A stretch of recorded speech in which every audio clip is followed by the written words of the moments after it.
the wildlife biologist, Treya Picking.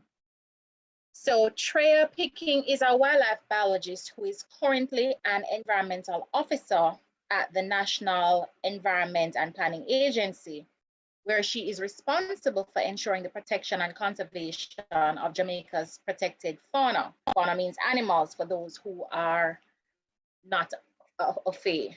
Her job role encompasses a diverse range of tasks, from environmental monitoring, research, to in the field wildlife response. Treya's focus is herpetology, that's reptiles and amphibians. And she's also an MPhil student at the University of the West Indies, Mona campus. She recently completed the first island-wide population assessment of the American crocodile in Jamaica. This was a 2-year collaborative project involving NEPA, the UWI, and the University of Florida Crocodile. This research will determine the crocodile's conservation status and be used to improve the species management. She's very passionate about wildlife conservation and hopes to conduct research on other understudied species. Her ultimate goal is to establish an official platform to raise awareness and appreciation towards Jamaica's wildlife and to strengthen conservation efforts. So, ladies and gentlemen, without further ado, please help me welcome Ms. Picking as she tells us all about the fantastic work that she has been doing with crocodiles over the past 2 years. Treya? Hi, everyone. Okay, I'm going to share my screen for the presentation. Okay, can everyone see my screen?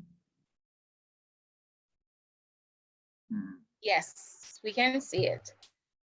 Okay, let me, oh, I forgot to turn on my camera, sorry.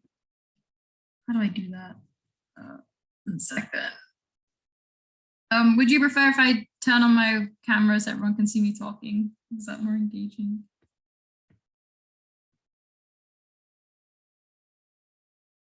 Laurie? Oh, it's not my video. Yes, sure. I sent you a request to start video. Did you see it? Okay. Yeah, I see it. Awesome.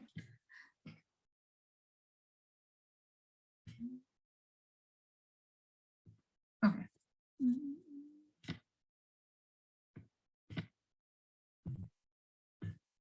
Okay, so hi everyone. Thank you for joining. I'm going to be talking all about crocodiles this evening.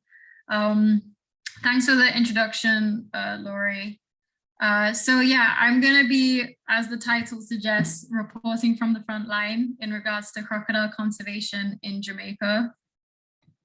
So just a bit about myself. Laurie more or less gave a really good introduction. So yeah, I'm an environmental officer at NEPA, as well as an MPhil student at the University of the West Indies. And my life somehow became very intertwined with crocodiles. Sorry, I keep getting notifications. Yeah, my life somehow became very intertwined with crocodiles when I first started working at NEPA.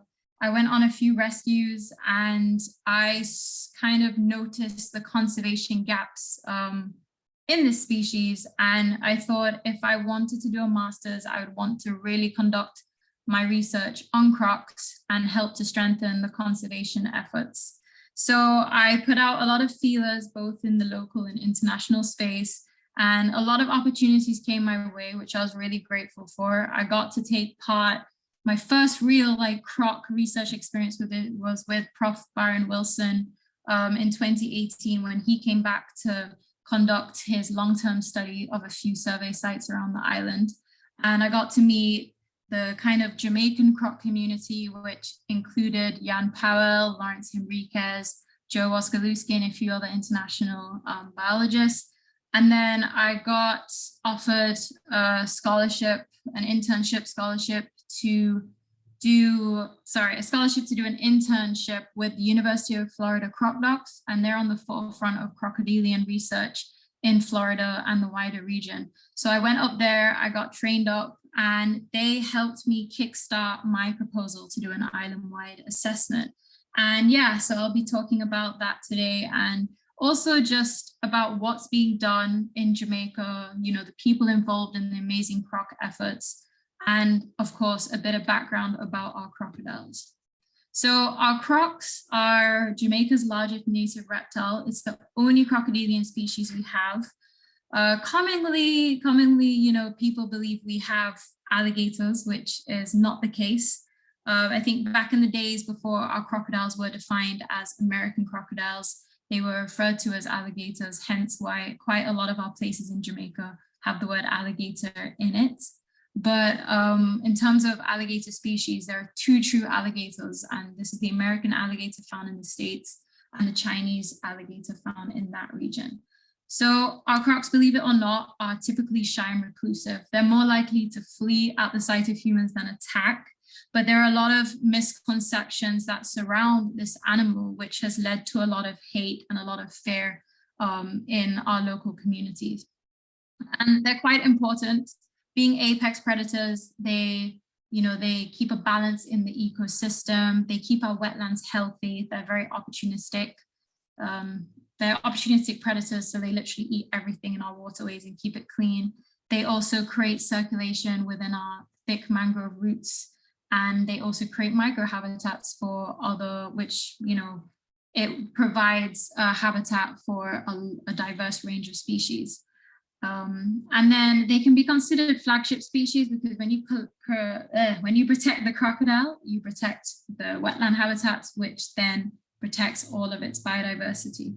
So up until the 1960s, our crocs were quite abundant in our wetlands, but there was a lot of hunting. There was mass removal for exports for commercial exhibits in the United States, and that got a bit out of hand. And so our crocodiles started to significantly decline, and they were placed under the Wildlife Protection Act, which is our local law, in 1971. And this stopped people from hunting, you know, killing, having in possession a crocodile. Well, that was written. And then exports continued until they were placed on Appendix 1 of the CITES legislation, which is an international treaty. And this happened in 1975. And so NEPA is actually responsible for ensuring the protection of the crocodile, as the Wildlife Protection Act and the CITES local legislation, which is the Endangered Species Act, falls under our mandate. So a lot of people ask why our crocodile is called the American crocodile. Well, it's because it's the crocodile of the Americas. As you can see from the map, it's found within this region. From the tip of Florida, it goes throughout parts of the Caribbean, throughout Central America, and the northern section of South America. And so in total, it's found in 18 countries. Now, when we look at Jamaica, only a small portion provides habitat for our crocodiles. They're found in estuarine habitats, mainly along the south coast, and primarily a coastal species, but they are known to ecologically adapt to extend their range far inland along rivers and their associated wetlands. And then we do have small isolated populations along our north coast. And in recent times, our crocodiles are increasingly taking up housing in artificial wetlands such as sewage ponds and fish ponds, which is what I will touch on a bit later. So threats that our crocodiles are facing, unfortunately, our crocodile situation is not looking good. We have been having a lot of cases of illegal hunting, and this started around over a decade ago, where our crocodile meat starts to become a thing that was sold on the black market, particularly for the tail. And it was fueled by the myth of it being, of course, an aphrodisiac, and it was seen as a delicacy amongst certain demographics. And so this seemed to have spread to quite a lot of local communities around the island, unfortunately. And it is something that has been growing on the black market and that we are trying to tackle, but it does have its challenges. And then, as we know, we are unfortunately losing our wetlands a lot of times to development and environmental degradation and climate change. And our crocs, being the lords of the wetlands, as we refer to them as sometimes, are suffering because of this, and they're becoming displaced. And so we find that there are a lot more human-croc interactions because people are moving, they're encroaching further and further into their wetland habitats, and also building roadways between, through wetlands isn't so good because crocs move great distances in search for housing, shelter, food, and mates. And so by trying to move around and migrate between habitats, they sometimes do, walk onto roadways or end up in front of people's gates, and unfortunately on the front page of the Gleaner newspaper. So, there's a lot that does happen with our crocodiles in response to our changing environment. It is impacting them. And then the other threats that we have, some of the other threats, illegal captures. We have cases of people just capturing crocs for the sake of it. The croc's mining is business in a river, and people will choose to capture it and take it out. And a lot of times it does put the person and the crocodile at risk because they're using improper techniques. They don't know what they're doing, and it's something that we're trying to refrain people from doing through public education and so on. And then another issue is feeding. And the thing with our crocodiles, the great thing about our crocodiles is that they have a natural fear towards us. American crocs have a natural fear towards humans, but when you start to feed them, they start to associate you with feeding, which can lead to a potential negative interaction, such as an attack, because they no longer fear you. And we do share a lot of habitats or a lot of the natural environment with them, I should say. And then we do get cases of illegal pet trade. We find people with crocs in bathtubs and barrels. We get a call from the police saying, oh, we did a raid for weapons, and we found 2 crocodiles in a dirty bathtub. Can you please come and respond, NEPA? And we'll have to go and we'll have to respond. A lot of times people just keep them for the sake of keeping crocodiles, realizing full well knowing that it's illegal, or sometimes we've heard people do keep them for their meat. And then we do have issues, as we know, with crocodiles going on roadways and getting hit by cars because of how the environment has been fragmented. And believe it or not, pollution is also impacting our crocodile. There was a case, I think around 2 years ago, where CCAM and NEPA responded to a croc case in Clarendon, and the crocodile unfortunately died as they reached because I think people were also abusing the crocodile. And so we took it to the zoo, and Joey Brown and his team from the Hope Zoo performed a necropsy, and they found over 20 plastic bags in the crocodile's stomach. And I have observed myself, crocodiles eating plastic bottles and plastic bags. So that is a serious concern as well. So what are we doing in terms of conservation? Well, we do public education outreach. We go on the TV, we go on the radio, the newspaper. We try and get the message out about crocodiles, and we go into schools. Over COVID, we were doing quite a lot of Zoom sessions as best as possible, just to, educate the public on safe practices and how to coexist, and how to appreciate the animal. And then in terms of wildlife response, as you can imagine, crocodiles become displaced, people catch them illegally, or there's a case where we need to relocate a crocodile. So we go out there, and we find it's a great opportunity to actually do outreach because we engage the crowds, we show them how we measure the croc, how we tag it, how we weigh it. And people are really fascinated by the whole process. And we walk away feeling amazing because we've just educated 20 plus people on crocodiles, and they now have a new understanding of this animal because we've swept all the misconceptions away. The kids in the photo was actually a case where that crocodile, due to heavy rain, had wound up in someone's yard. And I went there with the CCAM team and responded. And the kids were so fascinated, and I was able to they were weighing the animal, tagging the animal with me. And it was just really nice to know that these 4 kids now had a newfound appreciation for the crocodile. And then we also do enforcement of the Wildlife Protection Act, which can mean investigating a case where someone's killed a crocodile or is trying to sell a crocodile online. But with crocodile conservation, especially when it comes to response, collaboration is key. As you can imagine, human crocodile interactions are something which become a very hot topic, and it's something we have to respond to super fast in most situations.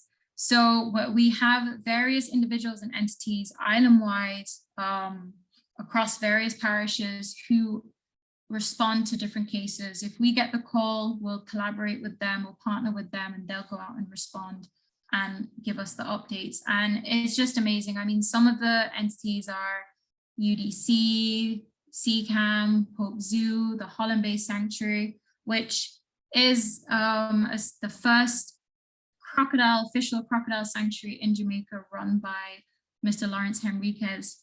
And his sanctuary has become increasingly important for housing rescue crocodiles or large animals that cannot be released back into the wild.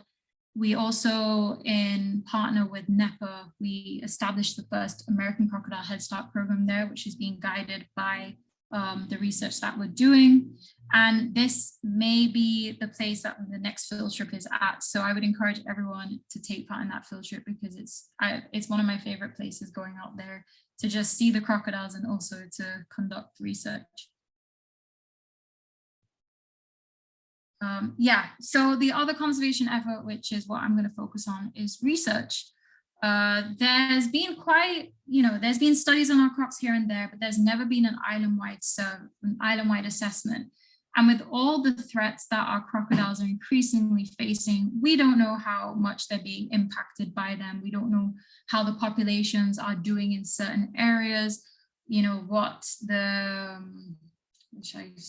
like the size class distribution is, how the nesting is going on, because we're also finding that nesting habitat is declining as well, because our crocodiles love to nest on sunny, secluded beaches with a fresh water source nearby.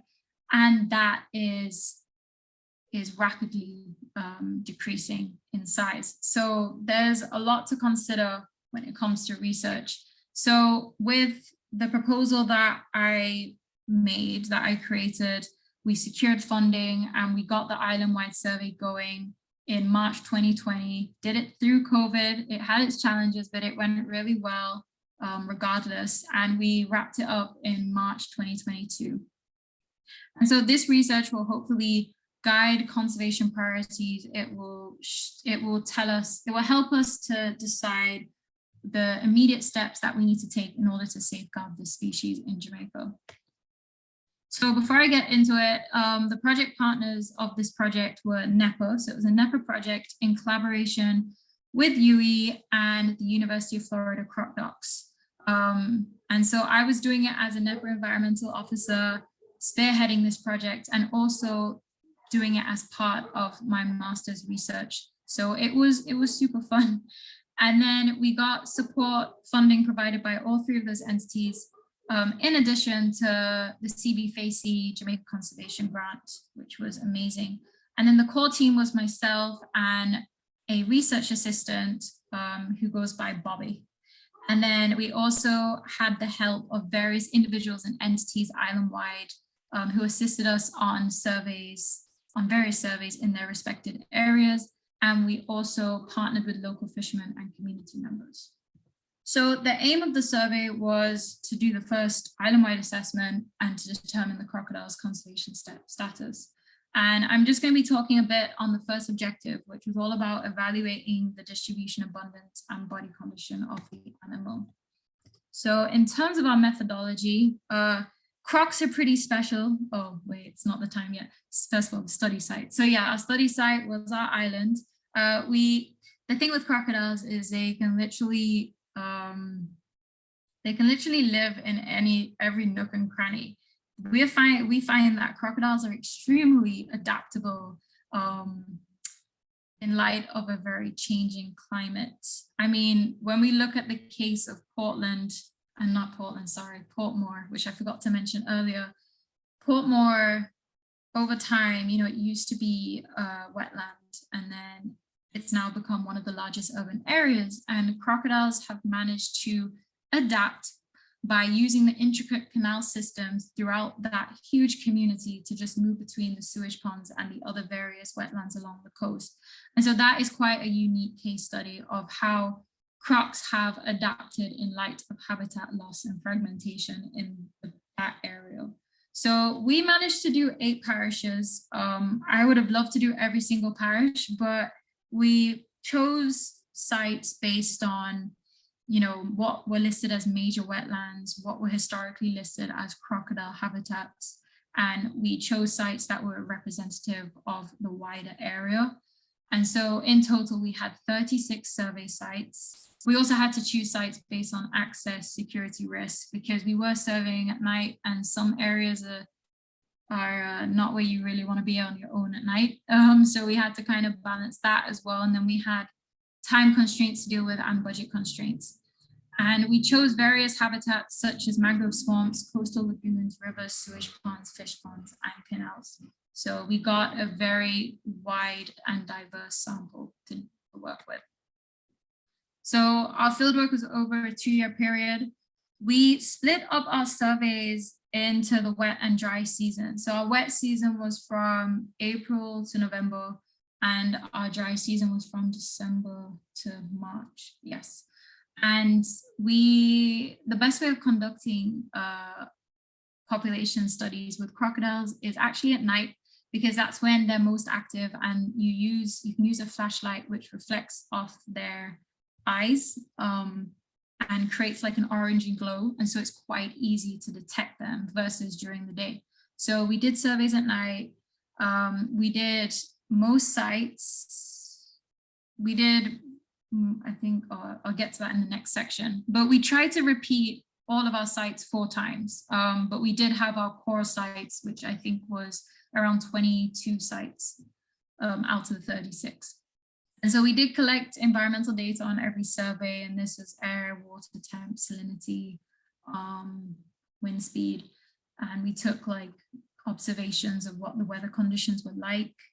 For body condition assessments, we had to actually catch crocodiles, which was interesting because we found that our crocodiles are quite skittish, which is not a bad thing, but we had to catch them. You collect biometric data by taking measurements and the weight, and we tag them.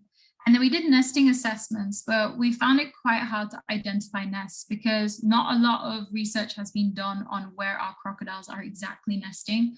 So we depended on encountering hatch nests during transects when we were carrying out our surveys. And then also we depended on reports that would come into NEPA about a crocodile nesting, and we would go out there and investigate and take the data from that case.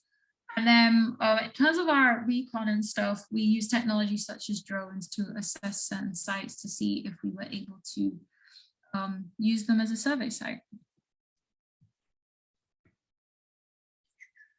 So I'm just going to kind of speak about the preliminary results. I'm actually in the middle of analyzing my data to complete my thesis. So yeah, I'm just going to kind of touch on one of the sections. So in total, we did 106 nocturnal eyeshine surveys covering 433 kilometers of crocodile habitat.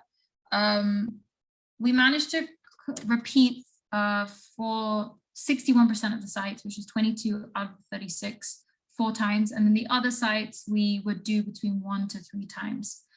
And in total, we did encounter 1,050 non-hatchlings. The reason why I say non-hatchlings is because our hatchling crocodiles have a very high mortality rate, similar to sea turtles. So you'll find that only a few out of like the clutch of 30 to 50 eggs would make it, or I should say 20 to 50 eggs would actually make it to adulthood. And so we didn't want to include the hatchlings in the overall analysis. We kind of kept that separate because hatchling data is also important because it indicates, that's another thing that indicates successful nesting in the area. And so our mean encounter rate overall was 5.7 crocodiles per kilometer per survey.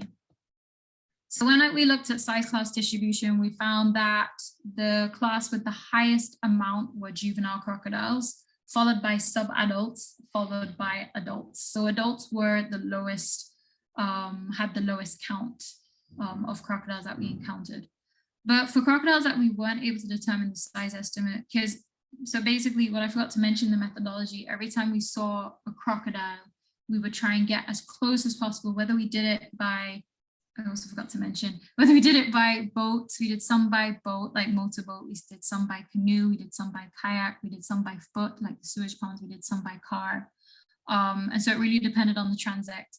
But with any method of transport, we would try and get as close as possible to the animal and determine its size. But sometimes they would swim away and dip before we could get too close, or they would be deep, like in mangrove roots, and we wouldn't be able to determine the size. So those were classed as eye shine only.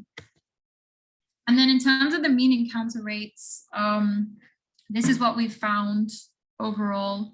So this is just kind of an overall graph of the mean encounter rate for each survey site. And we calculated the encounter rate by the number of animals seen over the transect. Yeah, over the length of the transect to get the mean encounter rate. So we did that for each survey, and then we found the mean encounter rate from those figures. And so just to kind of give an overall analysis here, I've kind of taken out the top 5 sites with the highest encounter rates.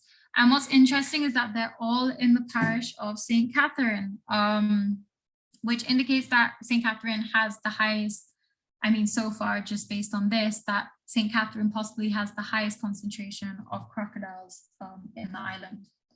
And so, I mean, St. Catherine is quite a rich parish in terms of wetland habitats. And so one of our highest, we did have the highest amount of survey sites in this parish, but the fact that the top 5 are in St. Catherine does imply that the concentration is quite high. And so I then mapped just roughly the sites that the top 5 were found at. And as you can see, they're all kind of close to each other. 3 of them happen to be sewage ponds. And for the Greater Port Moller Flashes and Hellshire sewage ponds, they form quite a diverse wetland network within that area. So we found that there was quite a lot of older crocs, like adult crocodiles, in the Greater Port Moller sewage ponds. But in the Flashes, it was almost like a nursery area because we were finding mainly juveniles mixed with like 4 or 5 sub-adults. So it was interesting. And then even in the Hellshire sewage ponds, we were also finding quite large animals. What was interesting is that for the Greater Port Moller sewage ponds and the Hellshire sewage ponds, we were finding all stages of the crocodile's life in those ponds. We were finding nests, we were finding hatchlings, juveniles, sub-adults, and adults. And you really wouldn't assume that. You know, there's a lot of natural wetlands out there, but for some reason, these sewage ponds are providing what seems to be quite suitable habitat for the crocodiles. So that was interesting. We also found the same for Saltbury sewage plant. And the Saltbury sewage plant is surrounded by a large wetland area. The fences are broken, so the crocodiles move in and out. And then it's right by the Hunts Bay, the major river Rio Cobre. So there's that whole network within itself, which the sewage ponds have become a part of. I mean, what I can say, yeah, I've mentioned.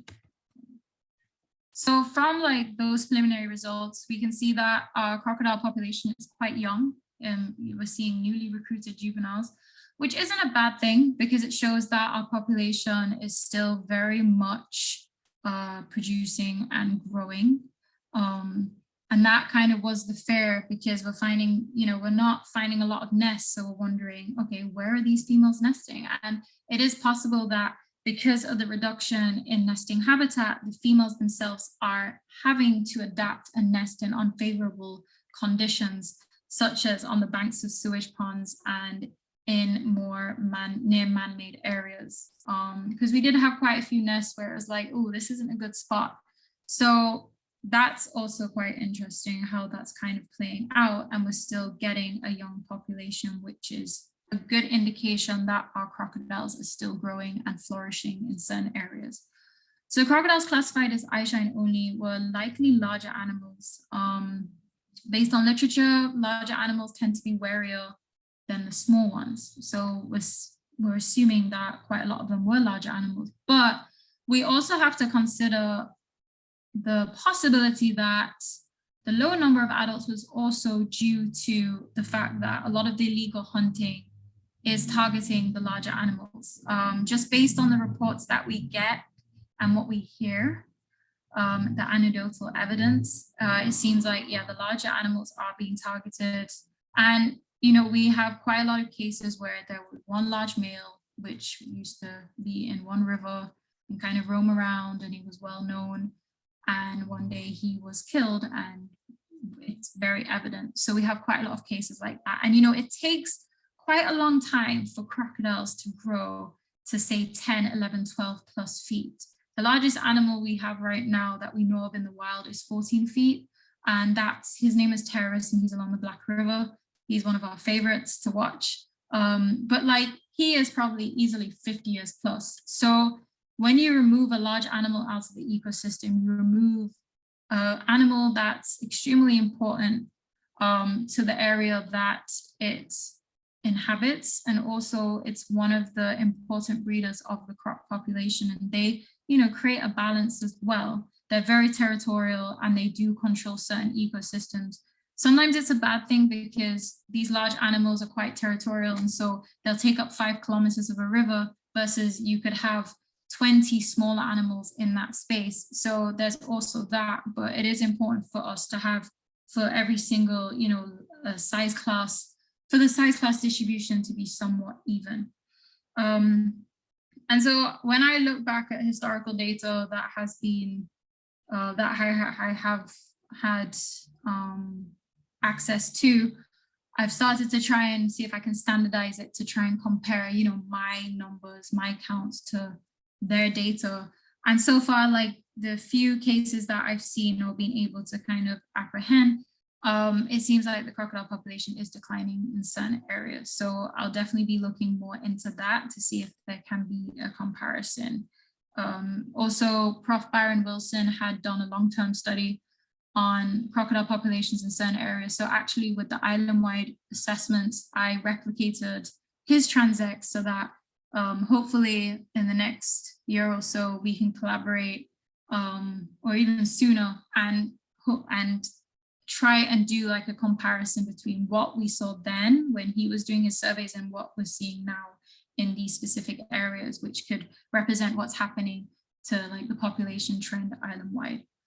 But based on like the top 5 encounter rates, it is a big question.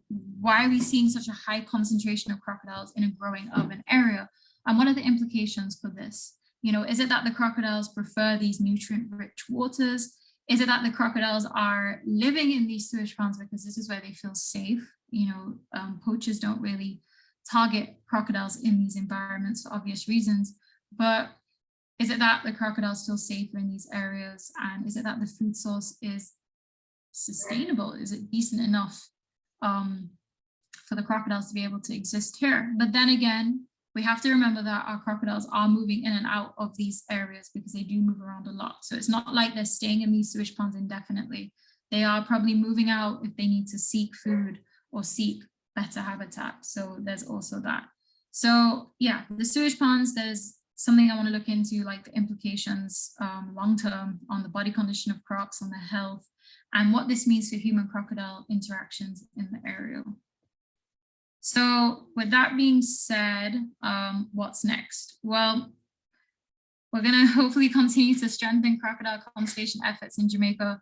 I mean, since I've been working closely with the crocodile, I have seen kind of a shift in the general attitude towards crocodiles. And I think, I mean, through just social media, I think social media has a huge part to play. And we have definitely taken advantage of that by posting a lot of good information on our crocs and getting people more engaged.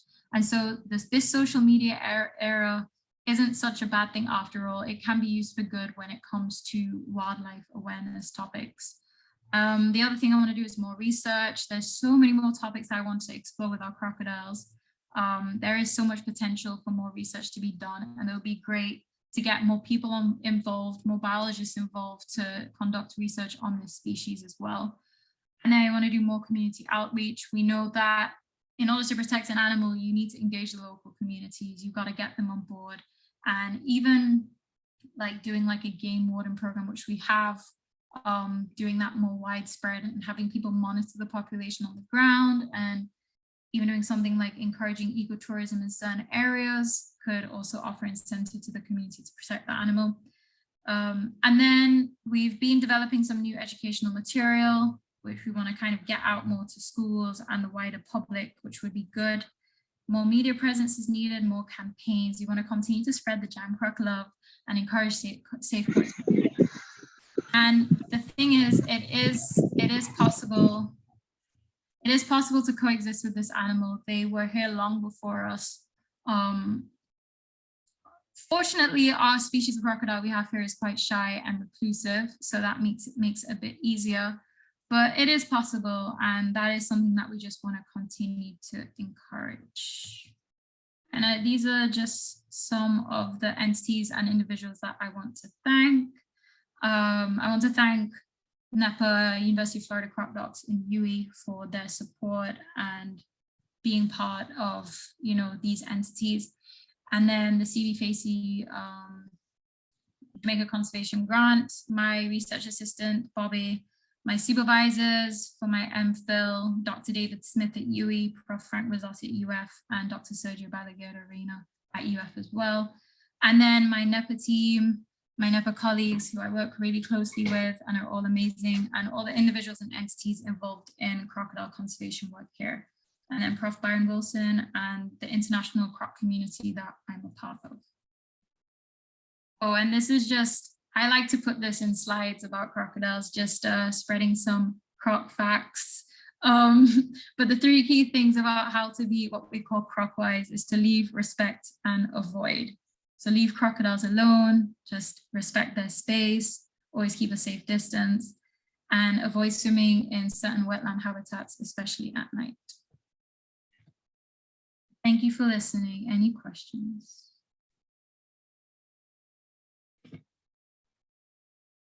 Thank you so much, Treya. That was really quite interesting. There is a question in the chat already. Inbar is asking, is it easier to spot crocs in the sewage ponds versus their natural habitat, well, outside of ponds? Could that explain some of the differences observed in the size class distribution? Yeah, no, it could. I think it depends on the wetland habitat as well, because some of the natural wetlands, that's why we did repeated surveys as well, to kind of get an idea of, what crocodiles you may not see in one survey, we may see in another, or like the movements that take place quite frequently between these wetland habitats we would observe. But I mean, the sewage ponds themselves, it's definitely easier to spot them because the sewage ponds tend to be, a smaller surface area. There's just a lot more of them and it's more uniform.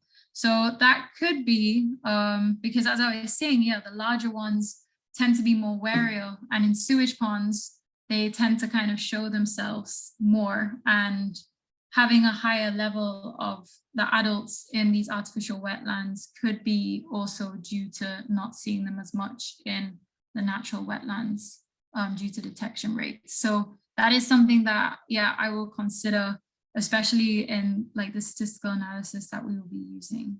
So but I think in terms of the significant difference, I think that kind of just imply that there definitely seems to be more adults found in sewage ponds versus the natural wetlands that we were serving.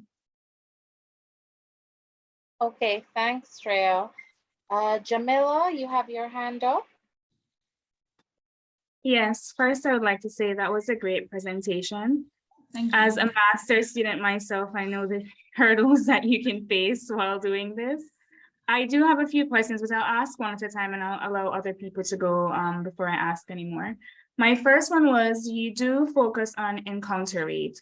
So what is the assumption? I'm not sure what the population size for the country is looking like. Encounter rate versus actual population number. Do you have an estimate with regards to the relationship of the two?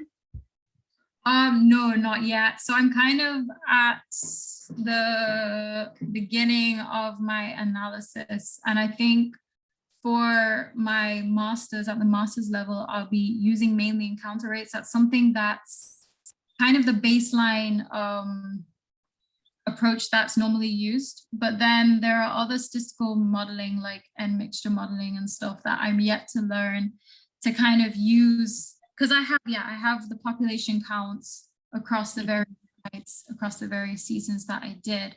So I'll be looking more into how to, how to interpret my data to give us a good idea of what the population status is. But for now, I'm not at that level yet.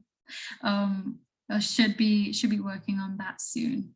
But yeah, that's kind of, and I'll be doing distribution modeling as well, species distribution modeling. So that will give us a good idea. And with that species distribution modeling, I'll also be using, because we get a lot of, what I've been using is historical data in terms of the reports that we've been getting over a 15-year period. So that shows us what's happening in the other parishes as well. Because the thing with like, what I didn't mention is the thing about the North Coast is that it's very hit and miss when you go out and do a survey because the population numbers are quite low. So it's better to kind of rely on citing data, which NEPA has been taking adequately since 2008. So that's what I'll be, consistently, I should say, since 2008. So I'll be using that data as well. So yeah, I'm yet to kind of explore my data a lot more. I'm just kind of on the surface, but yeah, that's something I'm definitely aiming to do, to give a good like population estimate. Yeah, great start. Looking forward to the future research. Thank you. Okay, thanks, Jamila. We have another question in the chat. Martin is asking, what are the main predators of the hatchlings? Ooh, so the main predators of the hatchlings are, well, humans are one of them. But I won't get into that. But you have because the hatchlings are quite small. When they come out, they're like 20 centimeters. And so you get like large fish, crabs, shorebirds will go after them, like egrets and herons and stuff. And then, yeah, and even like larger marine animals, like probably even sharks. No, actually, no, that unless a hatchling wandered into the sea. But the hatchlings are usually kind of confined to more fresh-water areas or like mangrove swamps. And so it'll be like, yeah, large fish, birds, crabs.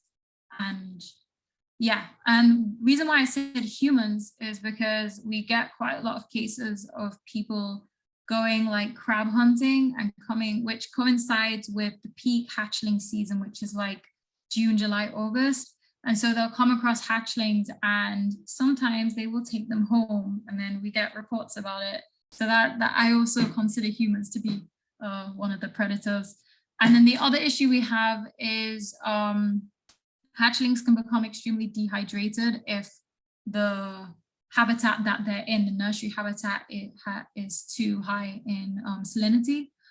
Because at that age, they haven't developed their salt glands. I think when they're around a year or two, that's when they properly develop their salt glands. So we find that one of the threats of hatchling survival is dehydration. So that's another factor. Awesome, thanks, Treya. Inbar has a comment. Thanks so much, Treya. Awesome talk, such cool work. Thank you, Inbar. And Inbar actually was doing some work recently here in Jamaica on another reptile that we have. Yes, the lizards. Yes. Yeah, she's doing some great work. Are there any other questions? You can type them in the chat, raise your hand. Well, I have a question. You mentioned along the South Coast, several of the top 5 spots. I think 3 of the 5 actually were switch ponds.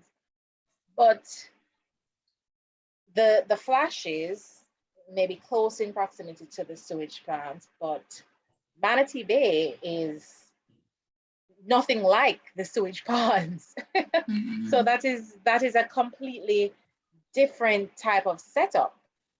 What do you think would explain the difference in those two types of sites, and yet you still are seeing that as a top spot for spotting crocs? Yeah, so with Manatee Bay, yeah, I was a bit surprised because it doesn't follow the general kind of trend of those other sites. But I think with the Manatee Bay, because I was doing the way I've been calculating this portion is with encounter rates, and Manatee Bay, our transects, because it's quite a small mangrove swamp, it's quite short. And I think we counted, like, just to put in perspective, I think it was around 6 crocodiles. So it wasn't even like a lot, but because of the kind of the short transect length, the encounter rate was quite high, versus like the flashes where we counted like 60 odd crocodiles, or Hellshire sewage when we counted like 30. So because of that, but then I think like historically, and also based on Byron Wilson's surveys, like of the Manatee Bay swamp and also Cocoa Bay, which is to the west, he used to find quite a lot of crocodiles in those 2 swamps. And I think because they're ideal habitats, they're quite secluded. And he did a lot of like mark recapture assessments as well. So that's definitely that area we want to go out there next year and do some more in-depth surveys of those areas and camp out, as you know, because can't do one day one and out because of its the journey. But yeah, I think those are potentially quite good habitats, and I'm hoping that there's still a stable population in those wetlands. But I know there have been concerns because when we've gone out there, you know, we've been questioning whether we may still see the same, you know, size as the past surveys were encountering. But we'll have to see next year. I mean, it would be nice if we had a natural wetland that still had a, what we say, high, you know, concentration of crocs. So okay, do you think too that okay, so when you go to sample, do you choose a particular time of evening where you're assuming that they are hiding out here in the day, and so we're catching them as they're becoming active and going out? Or could it be that they have already started to go out and so you may have missed some?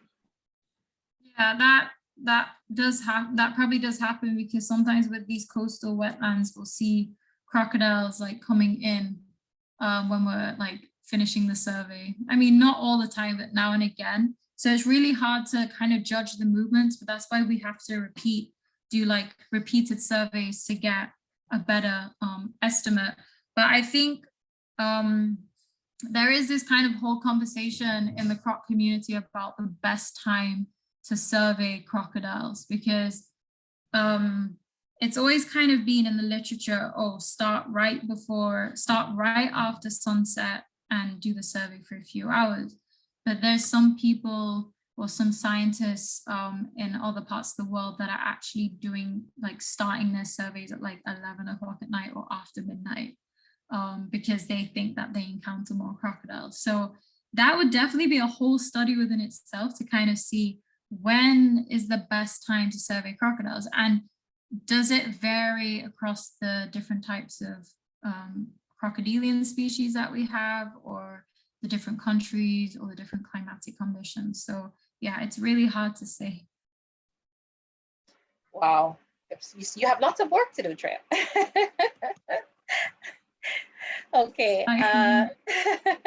Jamila, you have another question, and then I'll take a question from the chat. Yes, so staying along the lines of future research, one of the main things you were mentioning was nesting issues. You noticed that they weren't nesting in ideal locations, and finding the nests where it was difficult. What's your suggestion for future research into nesting sites of the crocodiles on the island? Okay, so one piece of technology that's been increasingly used, which goes on the topic of drones, is actually thermal drone technology. So this can help detect nests which are underground just based on the thermal activity. And so it's pretty new. My colleagues in Belize actually tested it out a few months back, and it was quite effective. So I was saying, going forward, that's a really good question. Going forward, we know we have a good idea of where certain nests are now, because when we've gotten reports, we've recorded, I think, around 20 nests these past 2 years. But there are definitely areas where we assume, like, just based on seeing hatchlings, like, where are they nesting? So we'd want to definitely target those areas with like thermal drone technology and see if we can detect where these nests are. And like thermal drone technology is being used to like survey marine mammals, like manatees and dolphins and stuff. So it's an interesting piece of technology that's kind of evolving in the wildlife field. So I would love to see how that would work out with our nesting assessments. Perfect. Yeah, interesting. Thank you. Okay, we have another comment in the chat. Martin says, very interesting presentation.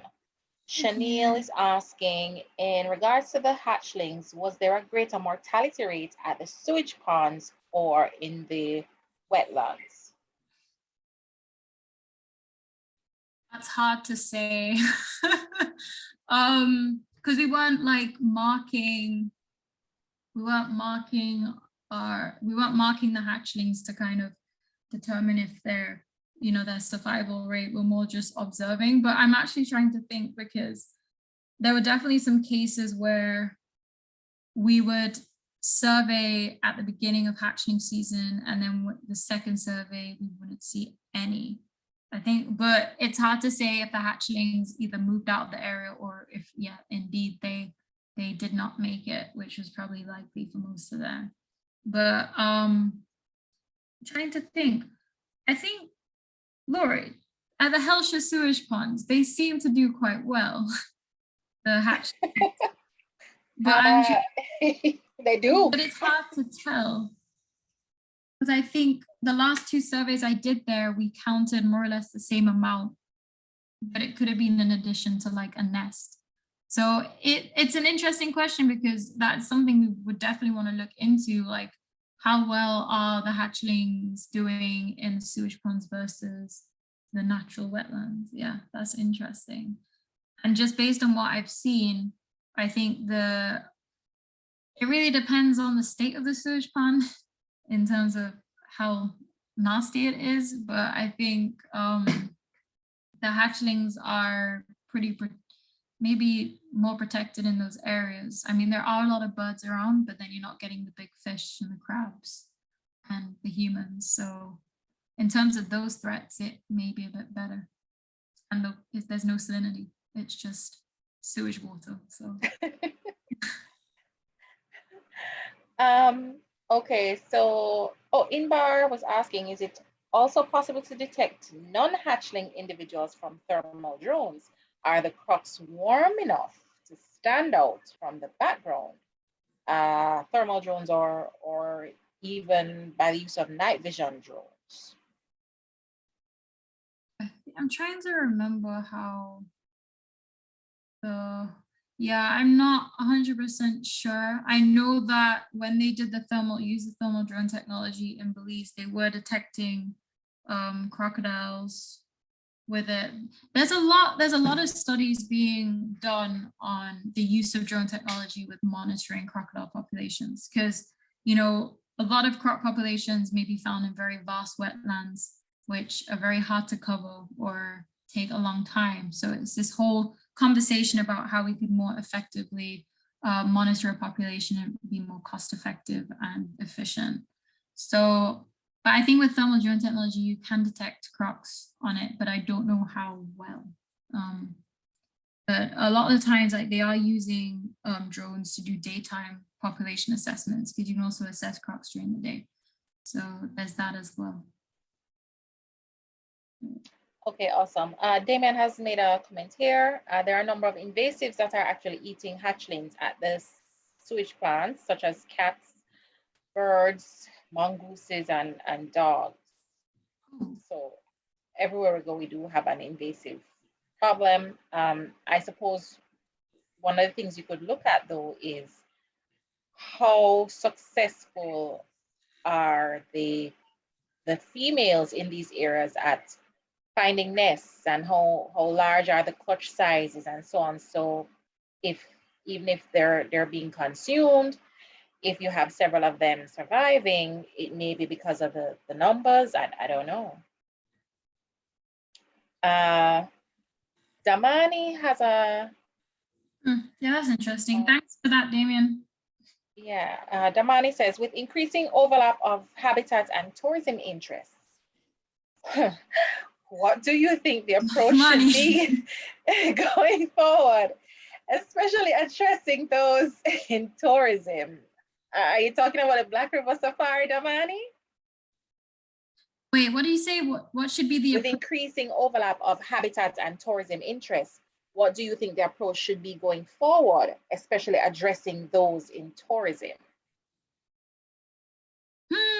I think one of the best things to do right now is to strengthen the protection of wetland habitats, which have key crocodile populations. So that would be the first thing, because one of the aims of the second objective of my research is to basically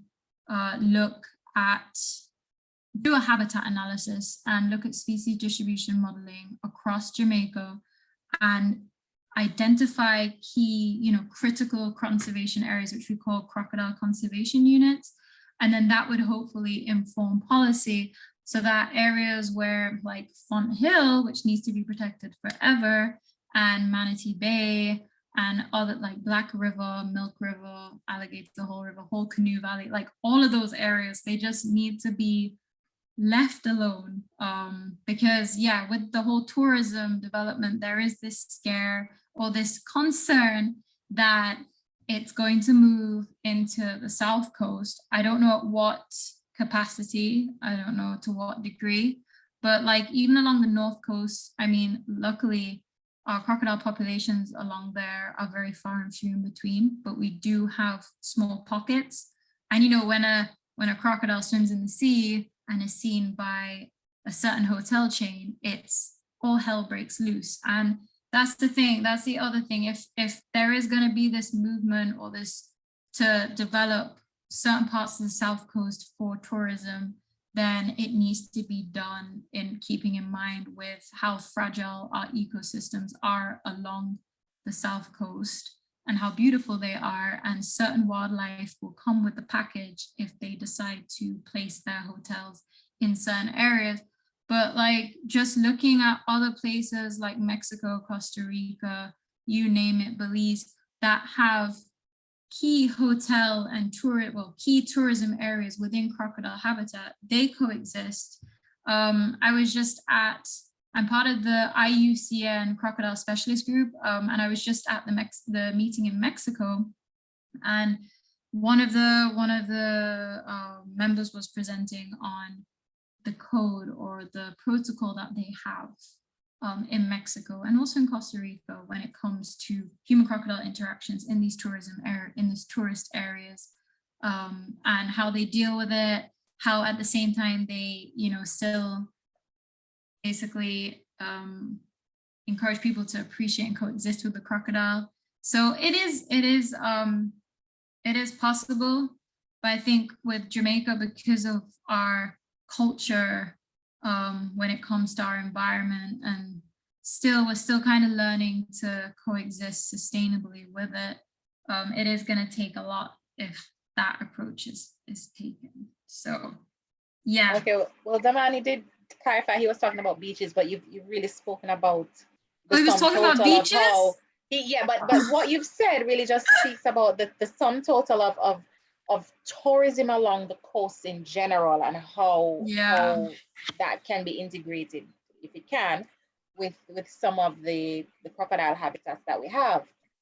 I suppose crocodiles have gotten a raw deal because they happen to come on land, but we have beaches and we have shark sightings.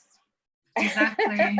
It's funny. It is funny how people kind of perceive sharks versus crocodiles. I mean, it's like we can't do anything about sharks, but as soon as it's a crocodile, it's just like, let's jump on it. It's like, no, we don't do that, but I think also what I forgot to mention is one of the case studies I like mentioning is Treasure Beach, because Treasure Beach is, as we know, like a really nice tourism kind of community-based tourism area attraction along the south coast in St. Elizabeth. And Treasure Beach has ponds, and crocodiles are in these ponds, and crocodiles have always been in these ponds. And well, I think 2 years back when we had that period where there was a lot of rainfall, like prolonged rainfall, and UDC, I remember, was called out like every single day for a Yeah, croc. we remember.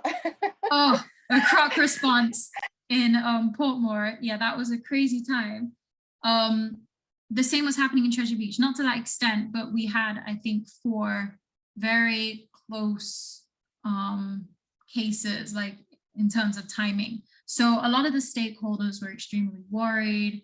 They were kind of saying, oh, can we like remove them from Treasure Beach and put them in like, you know, in the sanctuary or in the Hope Zoo? I'm like, no, they belong there. You know, you have to understand that crocodiles have been there.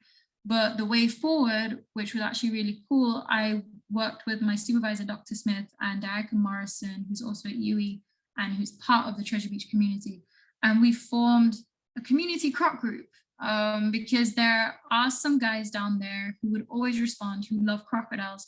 So we made them game wardens. There's 4 of them, and plus Kamar, who does the sea turtle stuff. So there's five in the community croc group, and it's now an official thing. So we gave them t-shirts, we gave them equipment, and they go out, they talk to people about crocodiles, and they respond, and they're there on like at any given point in time responding, and it's just made things so much better. And people are starting to like warm up to crocodiles again, and there's not this big worry that, oh, it's going to take away our tourism potential and stuff like that.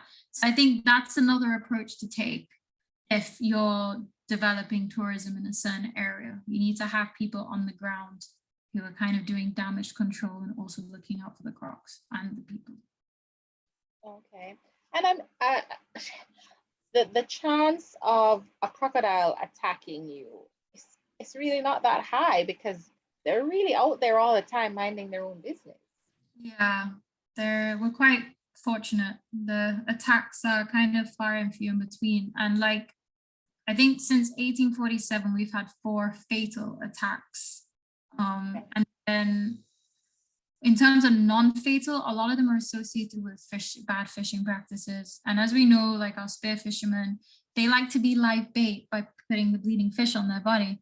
So that is another issue that we need to kind of deter. I know Damani is always like bringing up material from like what they give to the fishermen in Australia and other places about don't be live bait.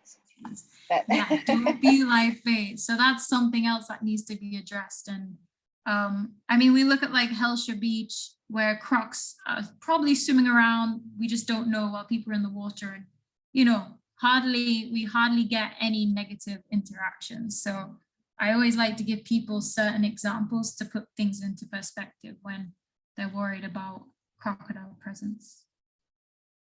Okay, awesome. Here's another question. First of all, wonderful presentation. What are crocs hunted for exactly? And is the meat eaten locally? You're gonna have to touch that, Treya. I can touch that. So for some reason, they're hunted for mainly their tail meat. That's what we're finding. Although I think people do use other parts of the crocodile as well. And it is being eaten locally. So, I mean, based on earlier reports, there was a certain demographic in Jamaica that I think, you know, came into Jamaica to work on various construction, stuff like that. And, you know, they saw it as a delicacy. And so the local fishermen, you know, they'd pay a local fisherman to go out and catch a crocodile and pay him a lot of money.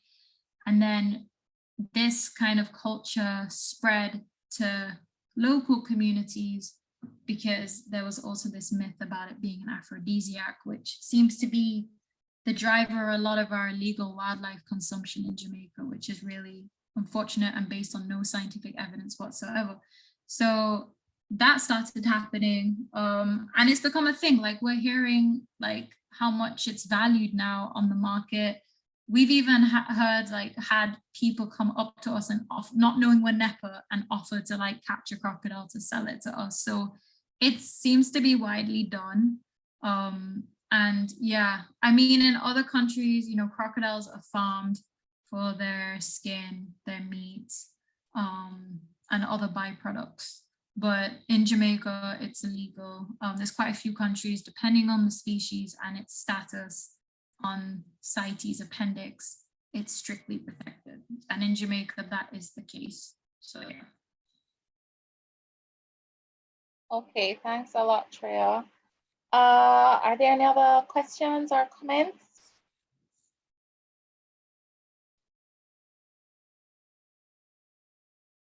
Jamila, you said you had a few. You could go ahead and ask another. Well, most of my questions from here on were just related to future research and looking into what could be done, because there's a lot of room for research where the crocodiles are concerned. So, for example, comparing the sewage habitat to that of rivers and swamps and seeing what the difference is there, looking to see size of the locations play an issue, because the sewage areas, for example, are significantly smaller than you'd find, let's say, for a Black River, but you're seeing greater numbers there. So all of that would be interesting to look into. Yeah, I agree. Okay, awesome. Anyone else?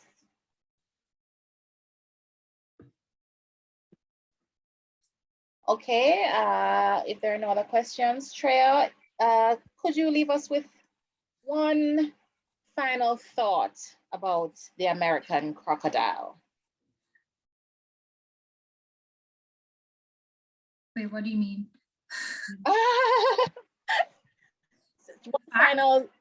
One final fact or something we should take away from all of this, or something interesting that perhaps we didn't know about the American crocodile. Oh, I have to think. And thanks for explaining why it's called the American crocodile.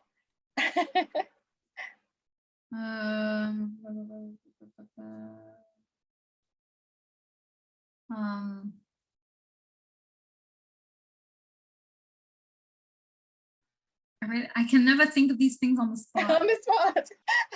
You have to give me a topic. I don't know.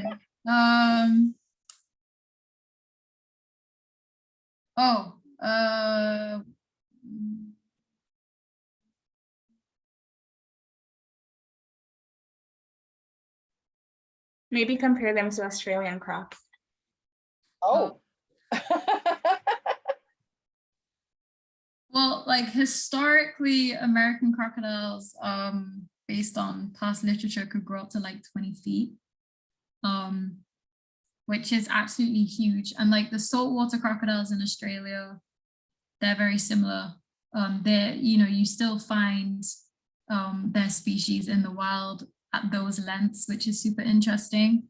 But what's really interesting about the saltwater crocodile in Australia is that case study shows how well crocodiles can actually recover. Because like before I started doing this research, quite a lot of the croc community here, it's a small group, but quite a lot of the people involved were worried, like especially Mr. Lawrence Henriquez.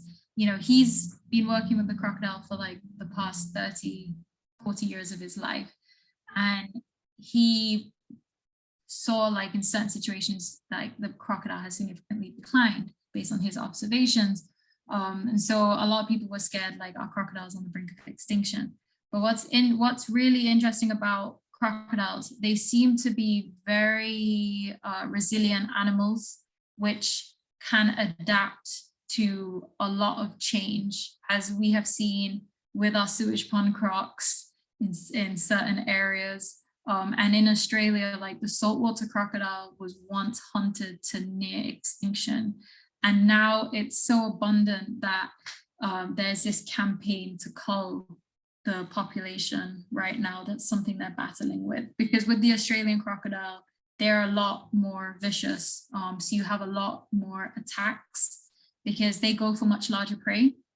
And so as a result of that, they're also conditioned to go after humans. So the interesting thing about our crocodiles, the American crocodile, it's very shy and reclusive, but the same American crocodile in Costa Rica, found in Mexico and other parts of this region, they have a lot more attacks because you find that their prey items are a lot larger, like they have native mammals.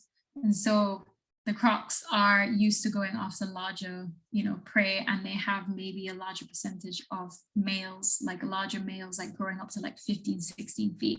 So we're quite lucky with our American crocodile, like even luckier that we don't have any native like mammals. We'll have the odd case of a huge croc going after a cow, but that's about it. And that's very rare. So because of that, our crocs are pretty much want nothing to do with us. And so that's why because we have smaller food source. Yeah, I mean, it's just so there's no need for them to get any bigger. Okay. Yeah, and so they're not really conditioned to want to go after larger prey. They'd rather just kind of back away.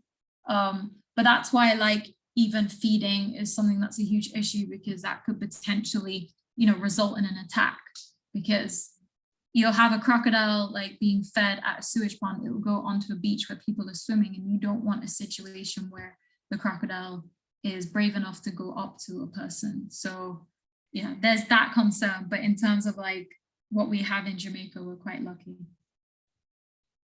Thank you so much, Treya. That was an excellent presentation, very informative and very, very interesting.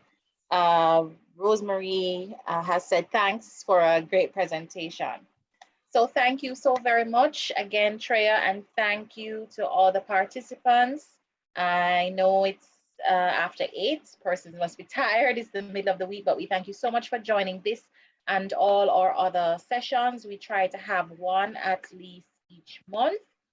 And we do also try to have an accompanying field trip. We had planned to go to the sanctuary, as Treya had mentioned. However, because of the weather, and I saw a bulletin earlier this evening about possible deteriorating conditions into the weekend, we had to postpone that trip, but we asked persons to stay tuned, monitor our various channels, email, WhatsApp, and our social media pages for further updates on that trip. So thanks again, everyone, for joining us. We hope you have a great evening.